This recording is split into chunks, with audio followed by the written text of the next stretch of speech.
साल 2001 जब इंडिया का oldest and biggest hyper market chain शुरू हुआ, जिसका नाम हम आज बिग बाजार के नाम से जानते हैं। साल 2001 के पहले इंडिया में कोई सुपरमार्केट नहीं था। यूजुअली लोग राशन पानी लेने के लिए अलग अलग दुकान या फिर अलग अलग जगह जाते थे, बट इसी चीज का सॉल्यूशन के साथ आया बिग बाजार, जहां पर सभी ग्रोसरी, एफएमसीजी फूड्स आइटम सामान एक साथ एक ही जगह पर अवेलेबल थे और वो भी काफी कम प्राइस में। लोगों ने इस आइडिया को काफी पसंद किया और देखते ही देखते बिग बाजार एक काफी बड़ा नाम बन गया और साल 2020 आते आते बिग बाजार की वैल्यूएशन 24,700 करोड़ रुपए तक आ गई। अब नंबर्स में तो सब चीज ठीक दिख रहा है, बट आपसे एक क्वेश्चन है कि आप बताइए कि आप लास्ट टाइम कब गए थे बिग बाजार शॉपिंग करने। मतलब जब से डीमार्ट आया है उसके बाद से तो जैसे बिग बाजार गायब सही हो गया है। अब आज की इस वीडियो में हम यही बात करने वाले हैं कि ऐसे क्या रीजन है जिसकी वजह से बिग बाजार इतना डाउनफॉल में आ गया और एक टाइम की सबसे पहली और सबसे बड़ी सुपरमार्केट कंपनी एक बार में कैसे गायब हो गई। इसका क्या रीजन है, क्या आगे चलकर इसमें कमबैक होगा या फिर डीमार्ट ही इस सुपरमार्केट को लीड करेगा, और लास्ट में एज अ इन्वेस्टर हमें किस पर बेट करना चाहिए ये बताऊंगा। अब इस वीडियो में हम सिर्फ और सिर्फ बिग बाजार के डाउनफॉल के बारे में जानेंगे और बिग बाजार की पूरी एक स्टोरी के बारे में समझेंगे और कुछ फाइनेंशियल नंबर्स भी देखेंगे। अब अगर आपको डीमार्ट के बारे में जानना है तो ऑलरेडी मैंने उस पर एक वीडियो बनाई है। अब इसी वीडियो के लास्ट में मैं डीमार्ट वाली वीडियो को ऐड कर दूंगा, वहां से जाके आप देख सकते।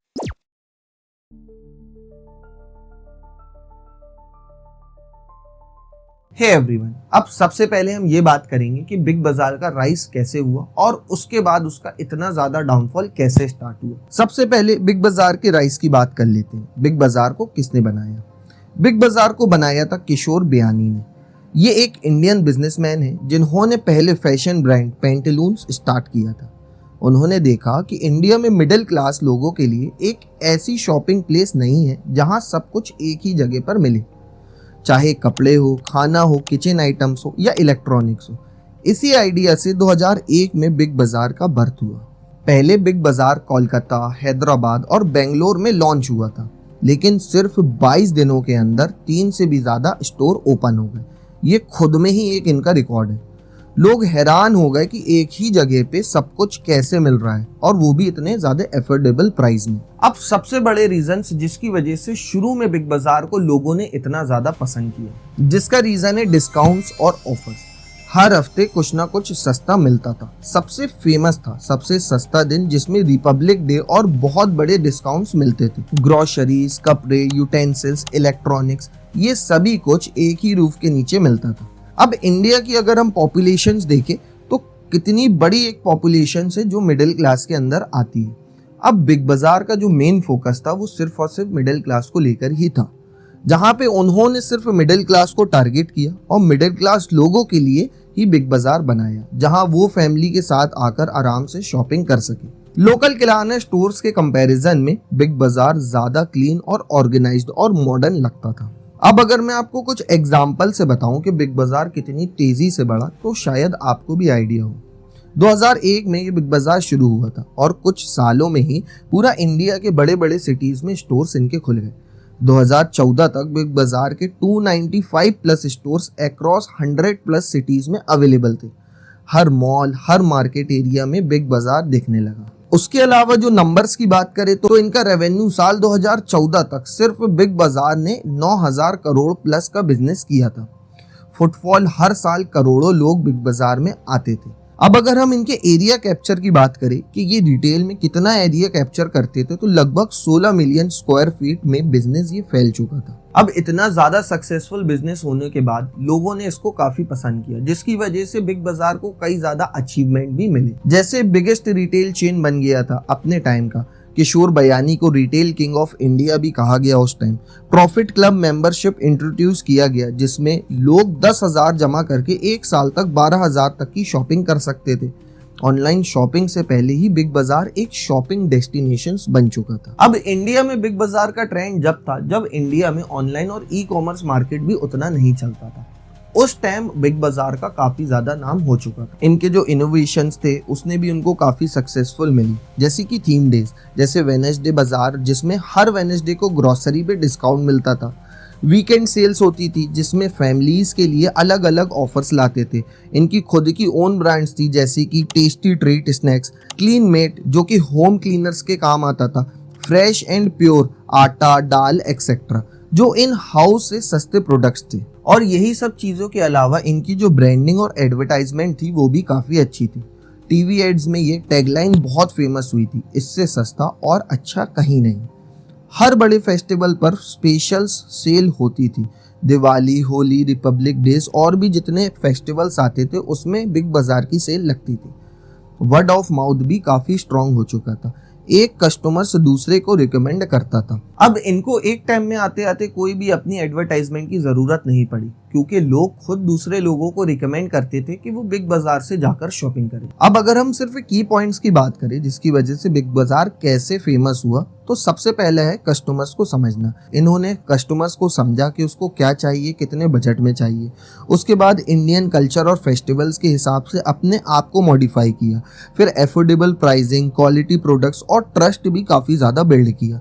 मैस ऑडियंस को टारगेट किया, सिटीज मिडिल क्लास लोगों को काफी ज्यादा टारगेट किया। अब ये तो कुछ ऐसी स्टोरी हो गई जिसकी वजह से हमने ये तो जान लिया कि बिग बाजार कैसे सक्सेसफुल बना, लेकिन क्या बिग बाजार अपने नंबर्स भी काफी अच्छे कर रहा था?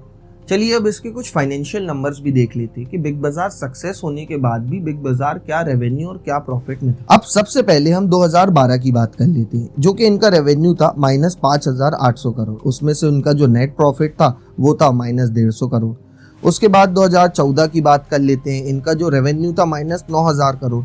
प्रॉफिट इन्होंने उस टाइम किया था जो कि लगभग 100 करोड़ के आसपास था। फिर उसके बाद आप नंबर्स देखते जाओगे, 11,000 करोड़, 12,500 करोड़, 7,000 करोड़। फिर उसके बाद 2021 में जाके इनका जो रेवेन्यू था वो प्लस में आया, लगभग 6,561 करोड़। लेकिन उसी साल इन्होंने एक काफ़ी ज़्यादा लॉस भी बुक किया, लगभग 3,189 करोड़ का इन्होंने लॉस किया था। उसके बाद 2022 के डेटा देखें तो 2022-21 तक आते आते बिग बाजार पूरा खत्म ही हो गया। अब उसका रीजन भी मैंने बाजू में मेंशन किया, आप स्क्रीन को पॉज करके उनके रीजंस भी पढ़ लेना। अब ये सक्सेस स्टोरी और ये नंबर्स देख के हमें ये पता चला कि बिग बाजार काफी ऊपर तो गया, बट नंबर्स में हमें इसमें कुछ अच्छा खास नहीं देखने मिला। अब यहीं से शुरू होती है बिग बाजार की डाउनफॉल स्टोरी।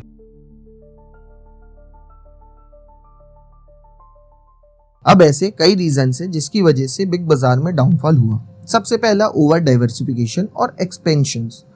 फ्यूचर ग्रुप ने ज़्यादा डाइवर्सिफाइड इन्वेस्टमेंट लिए जैसे कि insurance, real estate, Bollywood films etcetera, जिसकी वजह से फोकस लूज हुआ और कैश बर्न काफ़ी ज़्यादा बढ़ गया।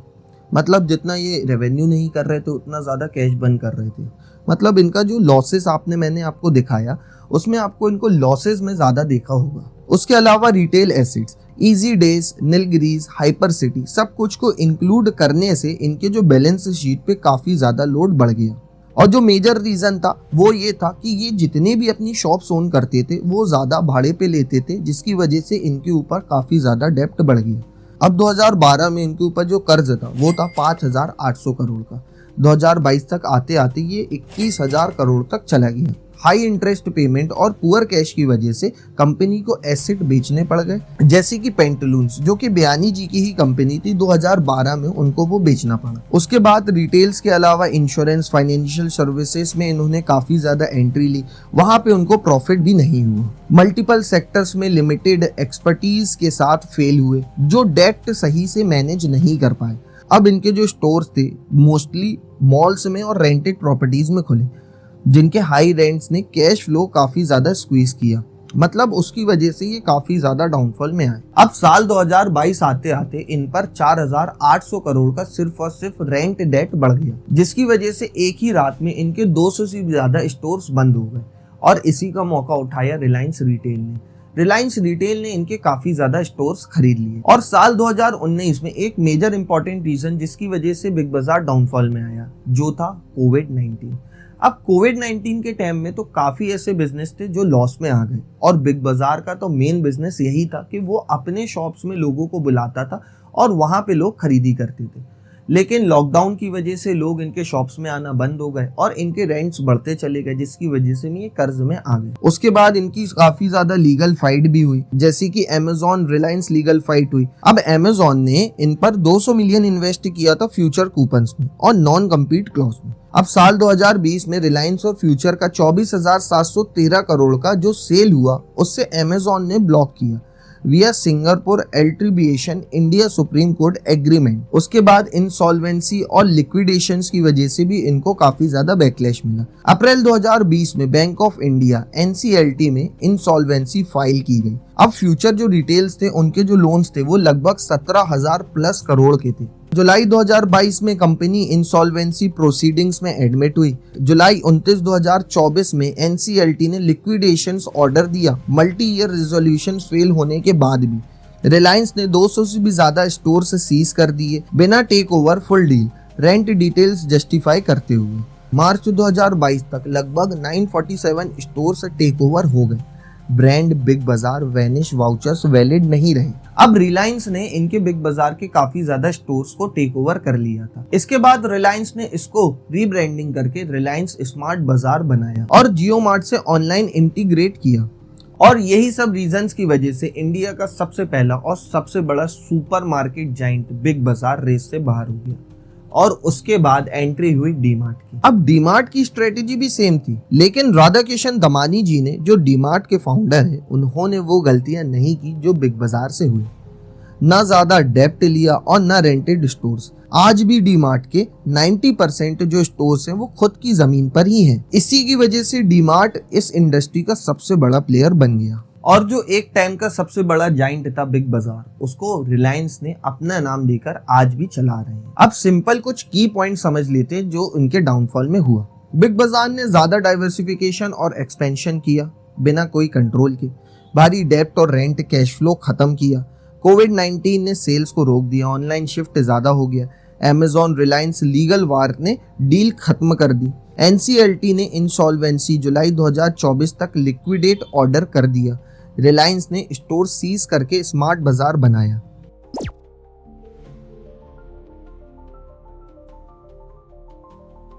अब इस इंडस्ट्री के एक सबसे बड़े जाइंट प्लेयर के बारे में तो हमने समझ लिया, बट ये जानने के बाद क्या हमें इस इंडस्ट्री में, इस सेक्टर में इन्वेस्टमेंट करना चाहिए या फिर नहीं?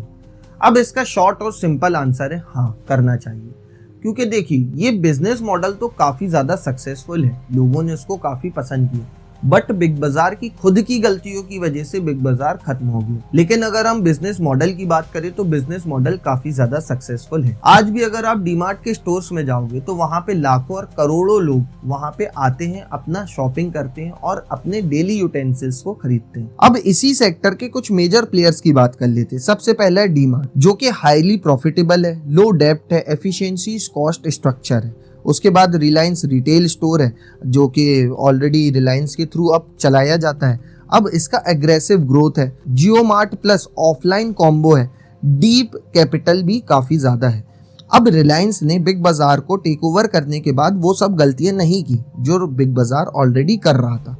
उसके बाद है ट्रेंड, वेस्ट साइड, जूडियो, ये सब चीजें इसमें आ जाती है। फास्ट एक्सपेंशन है, फैशन रिटेल से। उसके बाद जो अभी रिसेंटली एक नया स्टॉक भी लिस्ट हुआ है वो है वी मार्ट का।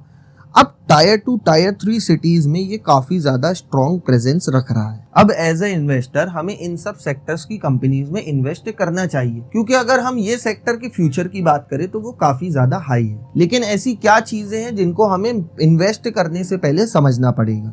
सबसे पहले ये कि जो भी कंपनी में हम इन्वेस्ट कर रहे हैं वो ज्यादा हाई डेप्ट वाली नहीं होनी चाहिए।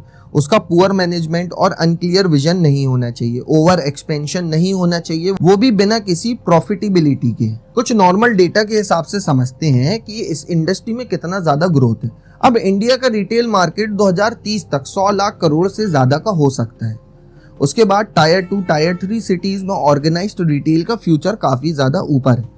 ऑनलाइन और ऑफलाइन का जो अभी के टाइम में कॉम्बो बन रहा है, जिसकी वजह से रिटेलर्स फास्ट ग्रो कर रहे हैं। जैसे कि एग्जांपल मैं बताऊं तो रिलायंस हो गया, टाटा नियो हो गया, ब्लिंकिट हो गया, मतलब काफ़ी ऐसी चीज़ें इस इंडस्ट्री में जो ऑनलाइन प्लस ऑफलाइन के कॉम्बो में आ रही है। एज अ फाइनल एडवाइस अगर मैं आपको दूं तो वो ये दूंगा कि इन्वेस्ट करो रिटेल सेक्टर में, लेकिन सिर्फ उन्हीं कंपनीज में जिनके पास स्ट्रॉन्ग फाइनेंशियल्स हो, लो डेप्थ हो, ऑनलाइन प्लस ऑफलाइन स्ट्रेटेजी हो, प्रूवन बिजनेस मॉडल हो, कंपटीशन का सामना करने की कैपेबिलिटी हो। अब ये पूरी एक फाइनल वीडियो थी बिग बाजार के ऊपर और इस सेक्टर के ऊपर के एज अ इन्वेस्टर हमें और आपको क्या करना चाहिए। अब अगर आपको इस सेक्टर में इन्वेस्टमेंट करना है तो सबसे पहली जो एडवाइस है वो ये कि आप खुद की रिसर्च करो, और अगर आपको इसी सेक्टर के सबसे बड़े जाइंट प्लेयर डीमार्ट के बारे में जानना है तो स्क्रीन में आ रही ये वीडियो को जरूर देखना। और अगर आप इन्वेस्टमेंट करते हो और आपको एसआईपी के बारे में समझना हो कि आपके इनिशियल स्टेजेस में एसआईपी जरूरी है या फिर नहीं, तो स्क्रीन में आ रही ये वीडियो को जरूर देखना। So bye bye and have a great life.